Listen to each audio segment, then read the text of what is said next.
Hello, hello, ladies, my beautiful ladies.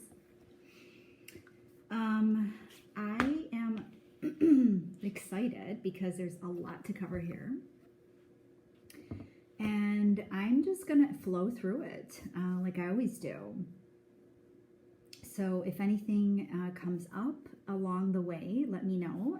But otherwise, I'm going to just flow. I have 6 topics here to cover. All right, so I just got done doing an interview, so let's just take a minute to ground really quickly. So if you want to close your eyes,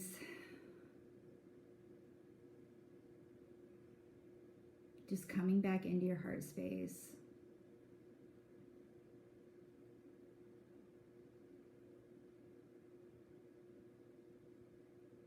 Just breathing, settling your energy down. If you're watching this now, there's nowhere for you to go, nowhere for you to be, nothing for you to do. Trusting that you're here for a reason, and that what you're meant to hear, you will hear.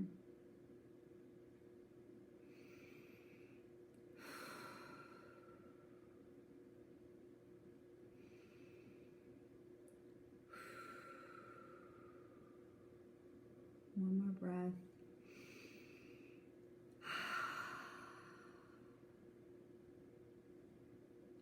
Okay. The amazing thing about the breath is that it can really bring you back into grounding with yourself. So, a beautiful tool to use anytime. All right, so let's get started. All right, first thing I'm gonna start with is movement. So there was a question around a couple of the women wanting to move their bodies more, feeling tension in their bodies, wanting to relieve that. And here's what I would say to you. So my invitation to you would be to drop whatever expectation you have around what you should be doing, right? So what feels good to you right now?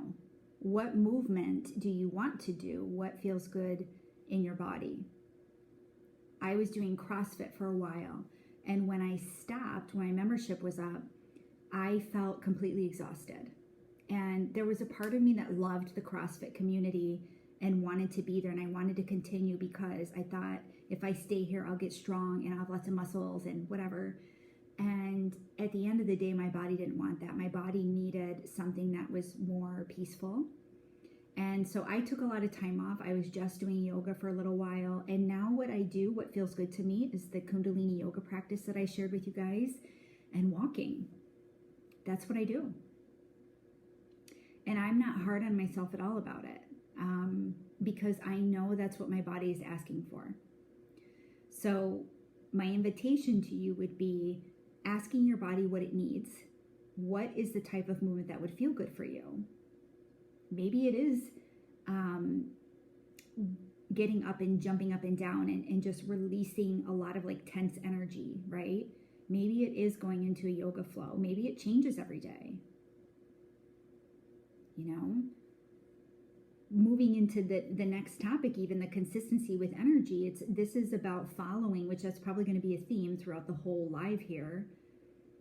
Following what feels right in your body, what feels good in your energy. That is what consistency is. If I'm feeling a lot of stress and energy just pent up that I want to move, and I feel like I want to go like run my heart out right now, then that's what I'm going to do. So how can you honor what's in your body and how it feels and the way that you want to address that? The other thing that you can do with respect to tension and stress is if you go into a meditation, so if you're just sitting in stillness and you just scan the body, even with the breath. So if you start breathing, like taking deep breaths in and out, notice where the breath seems to get stuck or feel heavy. You can also look at, if you're good with visuals, you could look at your body sitting in this stillness, right? And you can envision like another light body sitting in front of you, right? Looking back at you. And you can look at that body, that light body, and see where there's darkness, where there are holes in its energy. That is your reflection. So then you can start asking, okay, I remember the first time I did that, I saw a big black hole in my throat. I mean, it was very obvious. And I was like, okay, what does that mean for me? What is this trying to tell me? So trying to speak to the tension points in your body and or sending breath to them, just sending breath and love, lots of love and breath to them, can help move that energy through. The Kundalini yoga that I'm doing, I mentioned it in the post, brought up anger for me that I had been suppressing. And I didn't even know it. And I was like, why am I feeling so much anger? And then I realized, I connected it with the Kundalini, that it was just, and it wasn't like the Kundalini caused the anger. It was that the Kundalini made space for me to process the anger. So some of the other girls that are doing it as well experienced crying. Like one of them just cried the whole time, her first session. You know, anytime we sit down and we make space for something, whatever needs to come through is exactly what's going to come through. So just trusting, you know, okay, this is what needs to move through me. It's time to move through this. And when that tension comes up, when you feel that, don't suppress it. I mean, that's the biggest thing. Or even anxiety. If you feel anxiety coming up in your body, it's like the best thing you can do is just acknowledge it and say, I used to put my hand on my chest and say, I feel anxiety in my heart right now. And I would focus really hard at the time to let myself keep feeling it because I had a tendency to suppress it. So knowing that, like eventually I started learning that like when these emotions and feelings were coming up in my body, it was an indicator for me that like I'm ready, I'm powerful enough, right? It was like a sign of like, you know, ascension for me. It was like, you're ready to heal this. You know, what if the whole world looked at experiencing anxiety as like an invitation to be a healer? You're powerful enough to receive this energy and alchemize it. That's why you're feeling it. But so many of us get scared and we just push it away, right? So movement and feeling are just really ways to acknowledge the tension and stress in our bodies, you know, and it can be other things too, right? It can be Epsom salt baths. It can be meditation. It can be breath work. Ask your body what it needs. I can't sit here and tell you what your body needs. My job is to help you get comfortable with hearing your body, seeing your body, and being able to interpret its messages to you. So that's what I have to say about that. I have a little notepad here with topics, and I'm checking them off like a typical Kristen. Consistency and energy is what I had next, and this is something, like I said, I think is going to be a theme throughout here, but really what I have to say about that is everything that I put in that post. That post was very inspiring to me, that I shared in the group from Brittany Eastman, where she talks about just really shifting out of what consistency looks like in society, right? So I do yoga every day, and that's what I'm supposed to do. I do yoga every day. Me, personally, I do yoga every day because I'm committed to this Kundalini practice, and it feels amazing in my body. And, you know, Laura was struggling with doing yoga every day. So maybe yoga is not what she's supposed to be doing, you know, and or there are other things there for her to release, right? But how can you align with what feels good to you instead of what you think you should be doing? And I think that's a really beautiful place to be. And what if honoring your energy was consistency? Right? That was my interpretation of the post. That's what I got out of it, you know. So what if I don't need to be posting every single day as a coach? You know, because that's what other coaches are doing. But what if I honored which I do, I honor my energy and I post when it feels good to me? Because I know that's when I do things in my own alignment, which was, I think, another post that I shared in the group. When I do things in my own alignment, I am pushing that energy out into the world. When I do things that are not in alignment for me, what is the energy that you think is underneath that? Fear, anger, resentment, shame, guilt. Is that the energy that I want to be putting out into the world with the actions that I take? Absolutely not. So I am choosing to be consistent with my own energy. And to me, that's what it means to be a light being, to be somebody who's putting out energy of love into the world so that I can inspire others to raise their vibration too.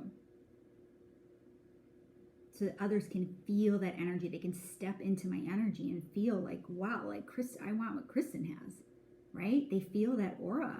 Our auras are powerful. So when you're walking around with that like dampness, that heaviness, like people feel that. And I know that for those of you who are walking around like that, you don't want to be walking around like that. None of us do.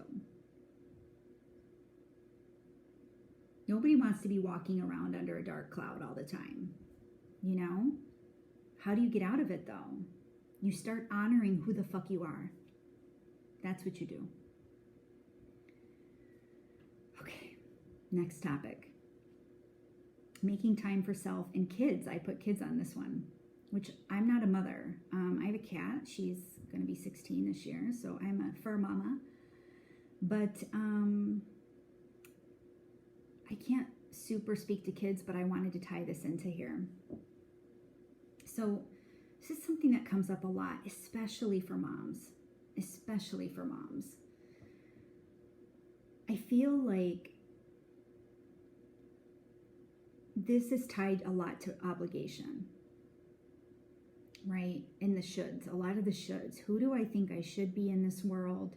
What's expected of me? Who am I going to let down if I'm not XYZ's interpretation of who I should be? This is really about figuring out who you are and what's important to you and honoring that. So looking at the things that you are making time for and evaluating them for being in your highest good or not. You know, take it one at a time. And if you have to, just compare, right? Write a list of 10 things and start with the top 2. Which of these, you know, and start a priority list, right? Is number 1 more important than number 2? Maybe even start with, is number 1 important to me? Right? Maybe it's not important to you. Maybe it's important to your husband, your mom, your sister, your teacher, your coach. Maybe it's important to someone else, but doesn't feel important to you. Start with what's important to you. Look at all the things that you're doing. And when you say you don't have time for yourself, another thing you can do is look at what are all the things that you're spending your time on throughout the day. And looking at what is serving me. You could realize that you're like on social media for 7 hours every day. And you're like, gosh, is this really contributing to my growth? How can I shift this, right? I have to be on social media for my business, right? So I like to block it. You know, I'll go in spurts and I'll answer like a shit ton of messages. And then I go on a break. I try to check social media twice a day. But I just go on, check my notifications, respond to people, and I'm off, right? Sometimes that can take a while because I could get a lot of messages sometimes. But I've blocked it, right? I'm not just like, oh, I got a notification, I'm going to go answer it, right? What are you letting dictate your life for you? When I was in corporate, I used to get booked with meetings all day long, literally 8 hours a day. And I was like, I can't get any of my work done unless I work more than 8 hours a day. And for me, at some point in corporate, that became something I wasn't willing to do. I wasn't willing to compromise that, my own space. So I started blocking my calendar off half days at a time, right? So people could either book me in the morning or they could book me in the afternoon, depending on, I used to switch days around and stuff like that. On Fridays, I think I blocked off my whole day. I never let people book with me on Fridays. But I played around with that, and I said, where can I block time off for myself? You make time for what's important for you. And that's the reality of it. So when you say you don't have time for yourself, the reality is that you're making other people's time more important than yours. And I'm sure that's going to trigger some people when they hear that. But if you're going to complain about needing more time for yourself, you need to be willing to shift it. With respect to kids, the approach I'm going to take with this one is interesting. But I was at my sister's house for 5 weeks in Florida, and she has 3 dogs. One of them's a puppy. She's 7 months old. She's adorable. But she takes up a lot of energy. And I am not like, I know I'm comparing kids to dogs, but it's not like, please don't take offense to it at all. It's just listen to the perspective here. I found myself, if I'm being honest, and I love animals to death, I found myself getting angry with my sister's dogs. And I had to look at, what is this trying to show me? What is this teaching me here? Because I can't control my space, because I can't control every minute of how my day looks, is that what's triggering me? And what is my inability to not be able to surrender here? What is my inability to not stay connected in my truth and my knowing, as opposed to letting some other energy, suck me in and take me over that day? Where is this creating an inability for me not to hear a distraction and be able to come back to myself? Right? So I would invite you with your kids to look at that.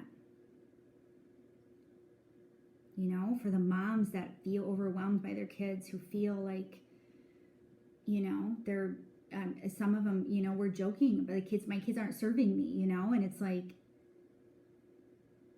if you allow your kids to take up all your energy, like you can't blame your kids for that, right? Hi, Jennifer. You have to look at what lesson they're teaching you. And then also, I think it was in my last newsletter, I posted a meditation of this woman who meditated with her kids, and it was really, really sweet and cute, and the kids were on it and everything, trying practices like that with them, giving them enough independence to be their own person without you feeling like, and this is actually an intuitive message here that I've tuned into for a lot of moms that are my clients, when they feel stress or burdened by, especially like teenage girls, and they want to protect them and hold them, be mama bears, right? But I believe that this generation, and intuitively I'm getting this message, I believe that this generation is a lot more independent than the way that a lot of us grew up. And they're very powerful, they're very intuitive kids, and they're looking for space to be in their own power, right? So how can you do that as a parent without smothering them, right? Without thinking, I need to protect them, I know better for them, right? Unless, of course, they're toddlers and they need your support, obviously. But when they start really forming the ability to think for themselves, start being really curious about the things that they're asking for, even if it's super triggering to you, or they're throwing tantrums over it. Like, ask them why,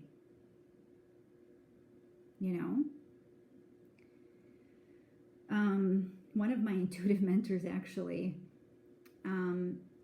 his little boy would throw tantrums about not getting toys. And so he told him, he said, I'll get you the toy when you don't need the toy. Like, when you don't need that toy to make you happy, I'll buy you the toy. What do you think happened? He didn't need a lot of toys. There's so much like that I think you can learn from kids. Just those moments, like even being like, if I'm sitting in meditation, right? I was doing my Kundalini yoga yesterday, and there was the plumbing people were here, and they were pumping out the lake house's sewer system.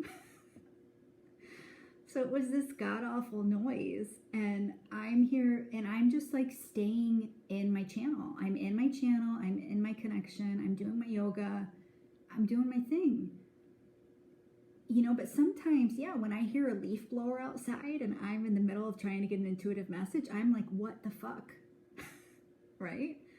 Which I can imagine sometimes you guys feel when your kids are all up in your space and you're just trying to have a moment.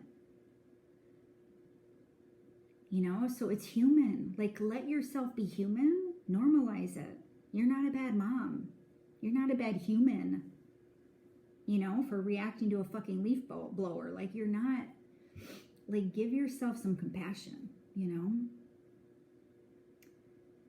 What can you learn from the energy that triggers you about them? And be willing to admit that it triggers you.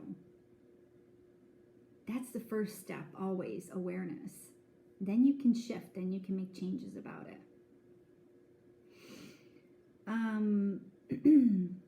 So a couple notes I wrote here: releasing what's not serving you. So as you're looking at your day, just want to see what Jennifer said. Oh, thanks, Jennifer. As you're looking at your day, look at what is in your highest good, right? So if you have a list of all the things you're doing that day, ask what you really need to do, and don't be afraid to ask for help as well, right? So I used to have, when I was in corporate, to-do lists that were like multiple pages long, and I can tell you that after years of managing the same list, so many things were just on the list over and over again. So what I do now is I like to tune into my intuition, and I look for, I always envision my life a year out from where I am. And then from that space, I ask that version of me what I need to do today to be in that version of me, to be in that energy. And usually it's only a few things that I write down. And then I focus on those few things, right? So it's not 25 things on my list. It's just a few things. And I also give myself permission that once I've made that list, if something else comes up that alters that, and I know because I validated that it's in my highest good to do that thing, then I will do that. I will let myself shift into that. But what I don't do is allow things to take over my energy. Now, I'm human, so it's not like that never happens. It's not that I can't ever get caught scrolling on Facebook or something. But my intention is always there. So narrow your to-do list, ask for help, and really be critical about what's serving you on your list. Who is this for? Is this really something I have to do? Can someone else do it? Really just start getting critical with some of that stuff. Okay, that's that one. Energy vampires and motivation I wrote down. So one of the things you have to understand about energy is that you allow whatever energy you attract your vibe, right? So if you have people who are sucking your energy away, you are attracting that into you for some reason. So when you notice that your energy is off, this is another moment for you to start tuning in with what in my energy invited this person in, right? Attracted this person to me.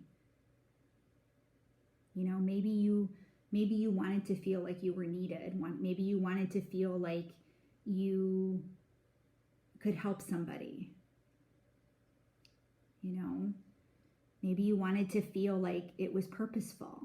Maybe you're kind of lost in your purpose, and attracting people who need you, who have this sort of codependency on you, who are energetic vampires to you, makes you feel like you have some sort of purpose, even though it doesn't feel good all the time, right? The energy that you feel around you is always serving you in some way. You just have to understand why. And choose what you're willing to accept. Where are you willing to put boundaries? I'm reading a couple of books on wealth right now. And one of the books talks about how not to even engage in conversations about the poor or the homeless, because you're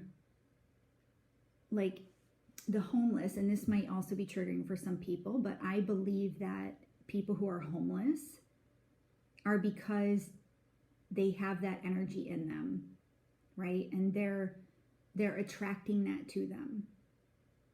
So it's not that they're incapable of being wealthy, because they are, but they've chosen to identify with that low level homeless energy. They've chosen to believe that that's the energy for them. And I know that that's really sad for some people. I would rather empower them than contribute to them being homeless, right? To enable that behavior. So understand, that's just an example, right? So it's just understanding where am I willing to put my energy? So I've decided that, I'm this moon ceremony tonight. I followed up with a lot of people, and there were a lot of people that, talked about struggling with money and stuff. And I just decided I'm not available to engage in this conversation, right? I'm not available to talk about needing more money and lack and scarcity and all that. I'm going to surround my energy in wealth and abundance and receiving, right? Because I'm choosing a life of fulfillment and abundance. So know that whatever energy you are surrounded with is because of the energy you are inviting in. You have so much more control, I hate using that word, but discernment around the energy in your aura, right? And what you're attracting. You have so much power, so much power. And it's really about building your self-love and self-belief to trust in that own energy that you have and the power of it and how much it expands.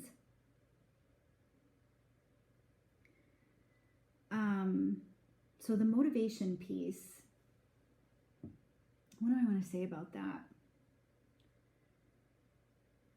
I mean, for those of you who are saying I'm feeling a lack of motivation, first of all, I want to say to you that you have awareness that you're feeling this. That's key. That gives you so much power, because you can see I'm not feeling motivated, right? Imagine those people who can't even see that, and they're just not motivated.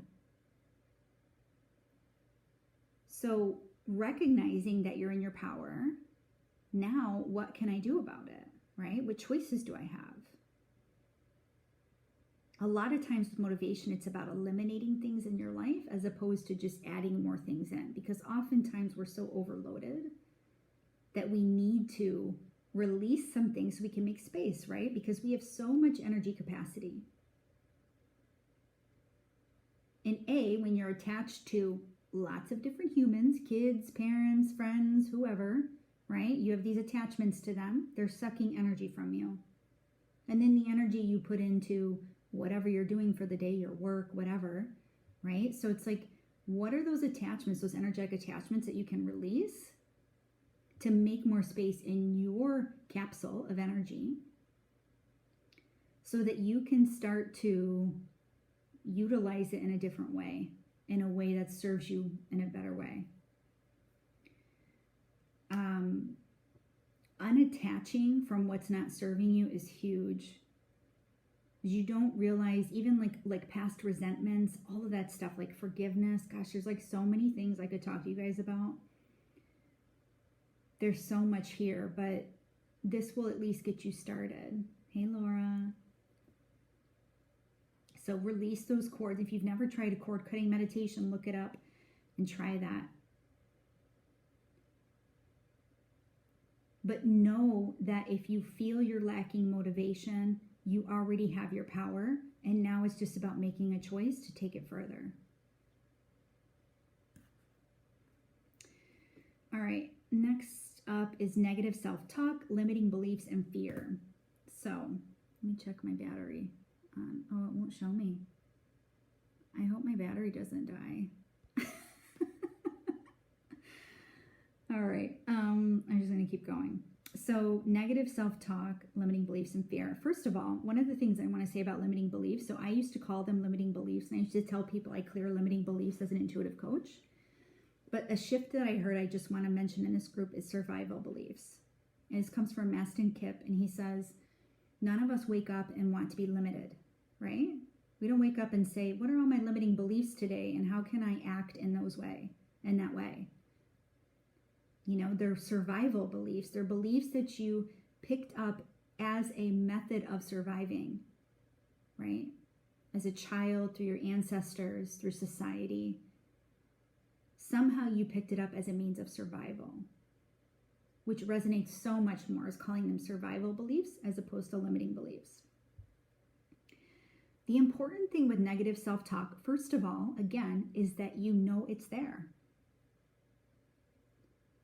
There's a difference between the person who says, I have a lot of negative self-talk and I want to shift that, and the person who has a lot of negative self-talk and believes that that's just the way that they are, right? Who's in power? Know that your awareness is your power.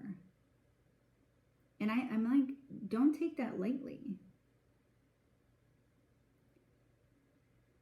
So when you notice a talk come up, a negative thought come up, the biggest thing you can do, because your thoughts can become your reality, right? There's that saying all the time, your thoughts become your reality. It's true. What you think will manifest into your surroundings, right? So a couple things here. When you think that, it's important to be able to recognize as an observer, is this true for me? And if you know that you're just being hard on yourself, right? You can ask, what is my truth? Right? The ego can be nasty. I mean, if I told you like some of the things my ego, I could tell you some of that stuff. I have it all journaled. But that's what I do. Like sometimes when I feel like I'm in a really stuck place, I just can't get out of my head or anything like that, I'm like, what do you want to say to me, ego? What is it?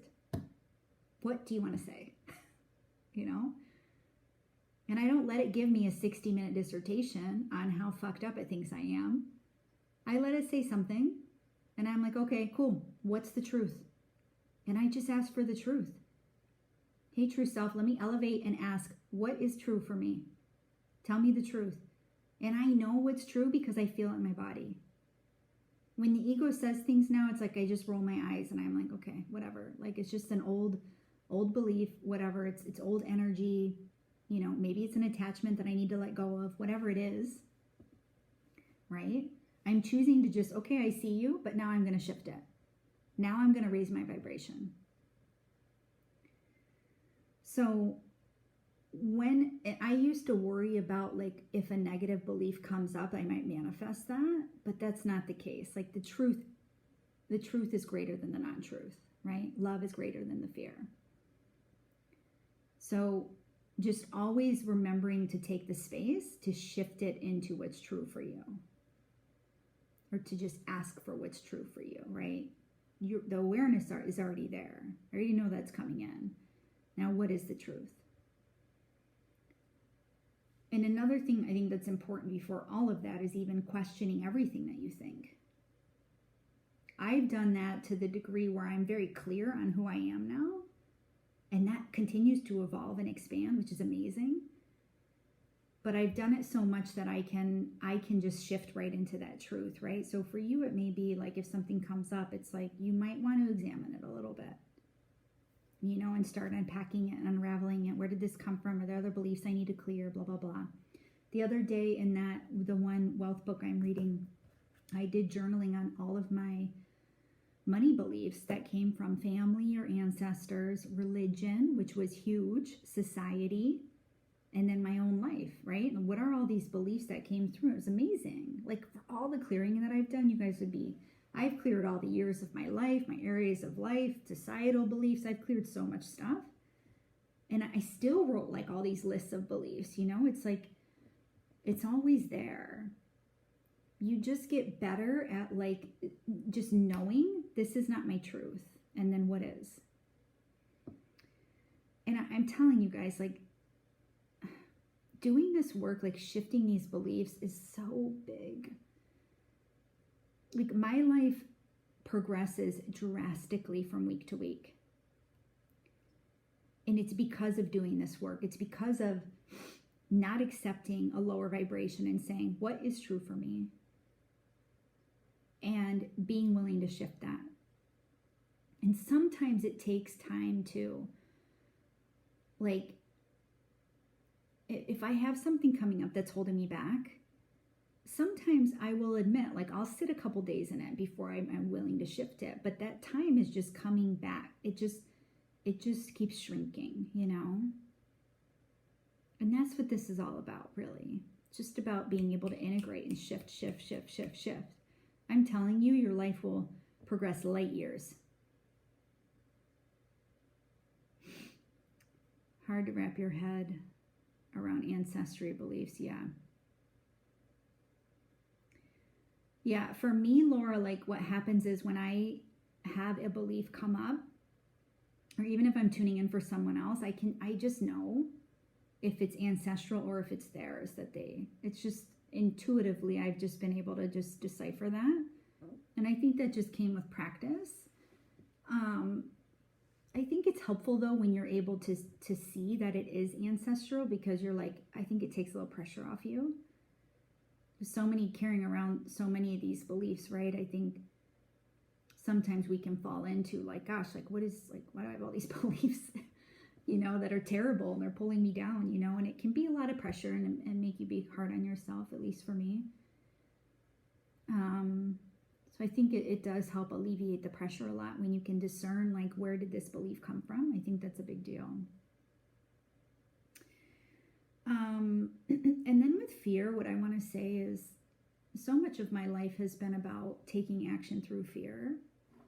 And what I've learned to be true for me is that even if I have fear come up, I always do it anyways.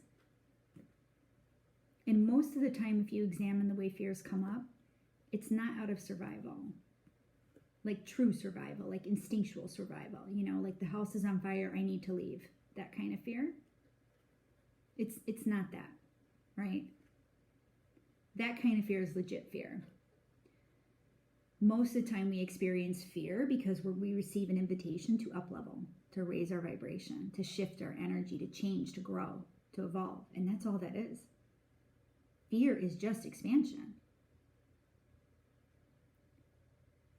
And if you were just staying the same, if you just decided to stay the same person forever, your ego would have nothing to fear. Your ego would just be chilling. I'm good here. I don't need to change. I'm safe, blah, blah, blah. But you're not. You're saying, you know what? I'm ready to grow. I'm getting an invitation to grow. And just like I mentioned with the emotions coming up in our body, right? It's an invitation to heal. You're strong enough to heal. It's the same thing here. You're getting that invitation to grow, to change, to shift, to fulfill your desires, right? I'm traveling. I'm a nomad right now. Never in a million years did I think I'd be just traveling, doing whatever. I only know one step ahead. I'm going to Baton Rouge, Louisiana next, and I don't know what's after that. And that's it. I only have to know one step ahead. I don't have to know any further. And it feels amazing. It feels expansive, you know. I got distracted by Laura's question. Let's see what she has here. Oh, there it goes. What about dark visions of past lives? Yucky, awful dark visions. One came when I was doing a manifestation meditation yesterday and could have totally effed it up. I had to shed light on it and release it real quick. What do you do for those things? Shed light. Remind yourself it has no power over you now.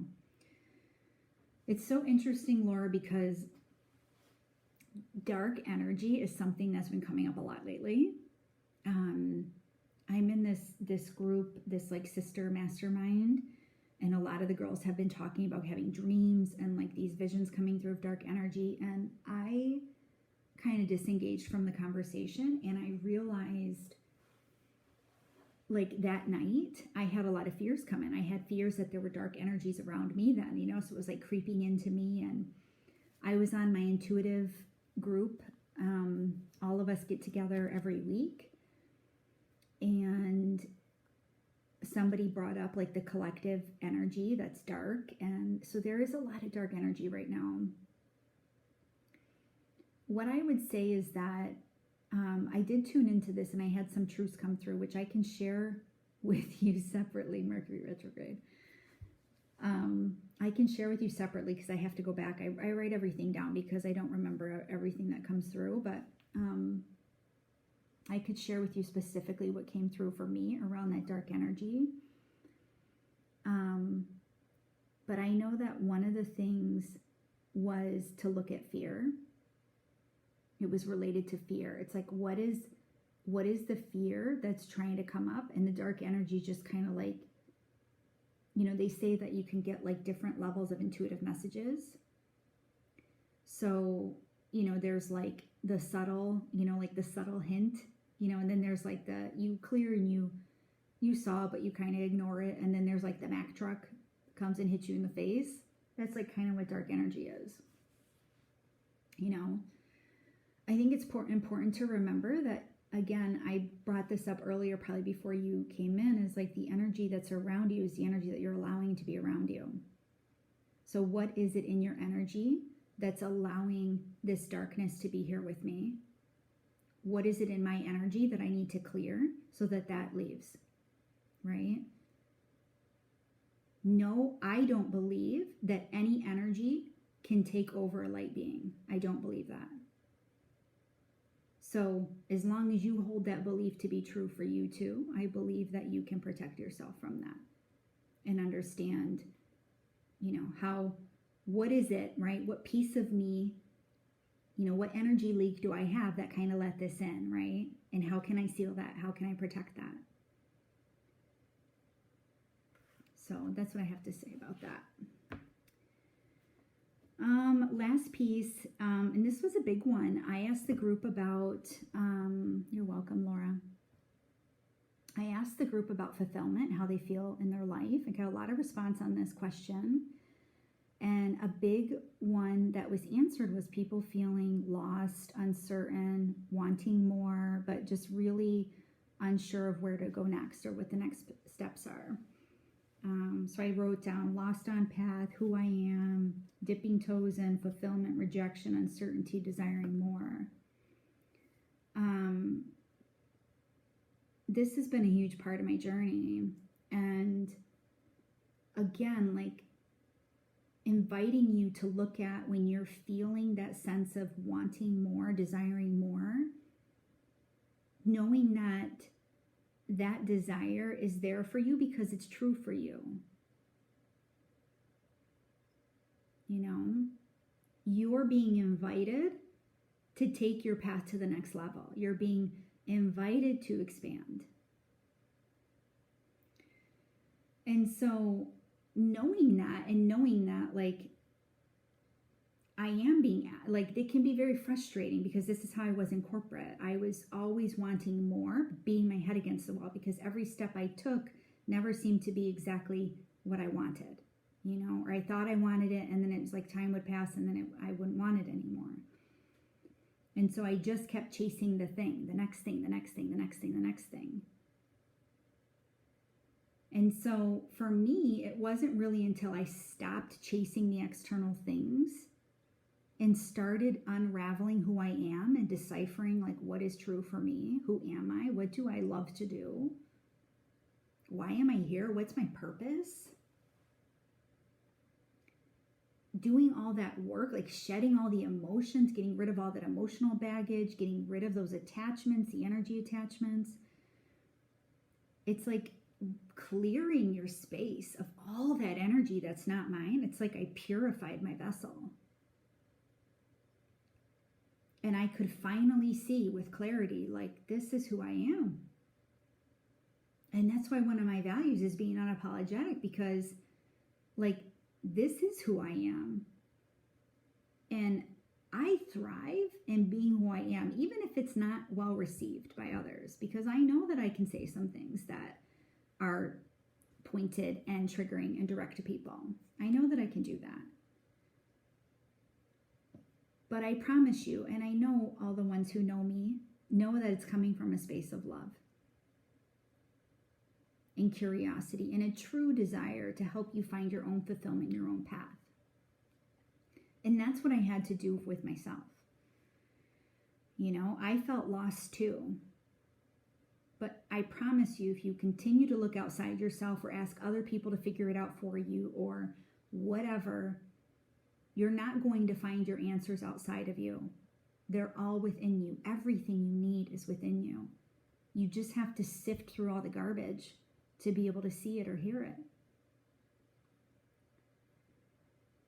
And this is not like something I wrote dipping your toes in because, I know that some people are in that transition phase, right? Or some people were really feeling fulfilled because they've taken the leap and they're like all in their purpose and in their business, new businesses and everything, and it's feeling amazing. I believe that, like, the universe can fully get behind us when we go all in on our purpose. I also believe that I cannot fail when I'm on purpose, when I'm living on purpose. So for those of you that know my story, I was forced out of corporate. I had 2 positions eliminated within a year of each other. So I was like, okay, universe, I'll start my business now. And I did. I knew it was time. But I wasn't given an option to transition out slowly. I had to go all in. And I've always been supported since in some way or another. I've always had opportunities. I've always had money come from unexpected places. I've always been supported, always. I think there's something to be said when you're dipping your toes into, when you're not all into what you're doing. If you feel like something's holding you back, you have a right and a responsibility to examine what that is and remove it, right? Or shift, do something differently. And know that every step that you take you can always change your mind. It's why my header on my Facebook profile says nothing to lose. Yeah, I'm like traveling. I don't know where I'm fucking going over the next 6 months, but I'm going month to month and it feels amazing. And I can always choose to land somewhere, How long are you going to travel for, Kristen? I don't know. Till I'm guided not to travel, I believe that my soulmate is in Australia. I don't know who knows this about me. But yesterday I was on a call and someone, or my mentor, my intuitive mentor, invited me to be an ambassador for their program. And one of the things that she wants to do for ambassadors is bring them all to Australia on an all-expensed paid trip to the Hayman. I don't know if it's islands or island, but it's where the Great Barrier Reef is. And hello, also I had a reading done earlier this year, and the woman who read me said for September she saw love coming in, and that's when the trip is. And I think my soulmate's in Australia, so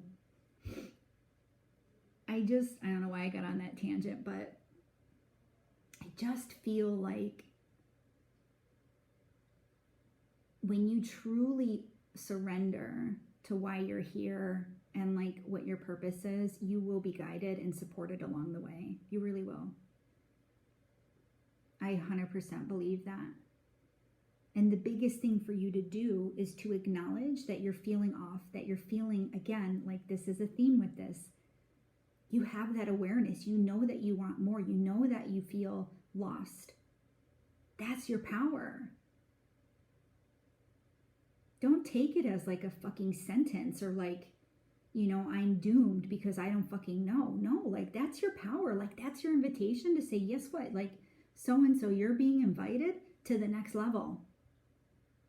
Because you can see that you're not fulfilled right now.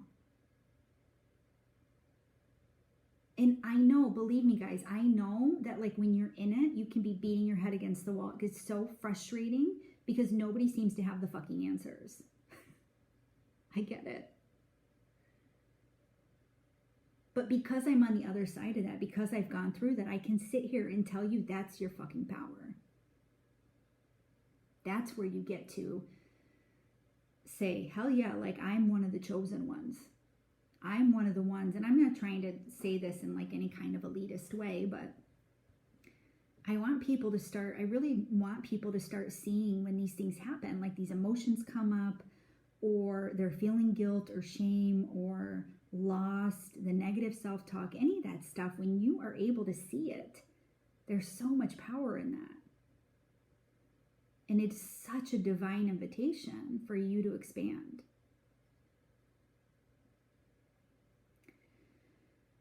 So rejection, I just want to say it's redirection. I used to interview people in corporate and they would be so nervous and I could see it all over them, like I'm feeling their energy and it's like they couldn't even be themselves because they're so nervous. And I would just tell people like, just relax, because if this is supposed to be your job, it will be. But right now, we just need to focus on like feeling each other's energy and feeling like we're a match for each other. And so on the reverse side, when I was going in for interviews, like I went into interviews with like jeans on, like not fucking dressed up at all. Like, it's just like, this is who I am. If you like me, you like me. If you don't, you don't. But I'm not going to compromise who I am. Like that's where I started getting towards the end of my corporate journey. I'm not going to compromise who I am to fit into your environment. If I fit into your environment, then it's a sign that I fit into your environment and that we should maybe move forward. But if I don't, then that's a sign too. So trust that when you're feeling like the rejection that you feel is not an indication of you. It's just an indicator that was not the best for you. It was not the best. It's not the next step for you. It's something else. And if you're feeling frustrated along that path, which I can understand you would be, know that that's also an invitation for you, right? To look at that frustration. What am I making this mean about me when it's not about you? Uncertainty is a beautiful thing. And I will tell you that since I've become intuitive and been able to tune in, like the masculine corporate Kristen could never have imagined, even though she still believed, I will tell you that possibilities were limitless. The meaning of limitless and possibility is completely different now that I'm in feminine, intuitive Kristen. It's completely different. Had I not embraced uncertainty, had I not like taken a chance on myself, I never would have been able to find or see that Kristen. I would have been stuck oscillating in Kristen who thought she knew better, or thought she'd figure it out someday, or frustrated or whatever. It's like I had to say, you know what, like this is scary, but it feels good for me, and I know I need to do this for me, even if it's uncertain. that's the way I found my fulfillment. You know, continuing to bet on myself, taking a chance on myself, being willing to unravel and see myself for who I am.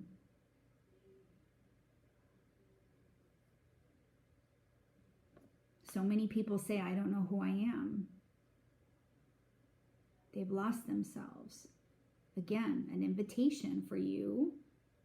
You are chosen. You have a right and responsibility to figure out who you are now. Not everybody gets that invitation in this world, in this life.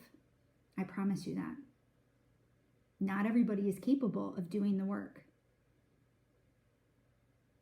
But when you get it, you have to know that this is your path. And I know it can feel scary. I know it can, but I promise you it's the most rewarding thing you could ever do for yourself. Listen to your instincts.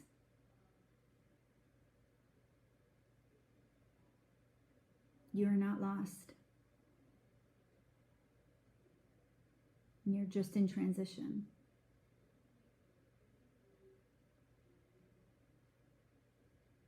So I think that's everything. I've been on God knows how long now. Over an hour. Or an hour. I think I came on a little bit late. So there's, again, like I just gave you surface level, but there's so much deeper I could go with all this. I hope that this was helpful. If you have other questions, please don't hesitate to ask them.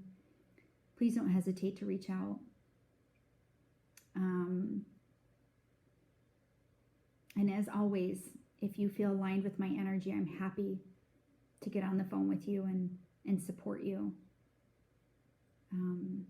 You just have to make the first move.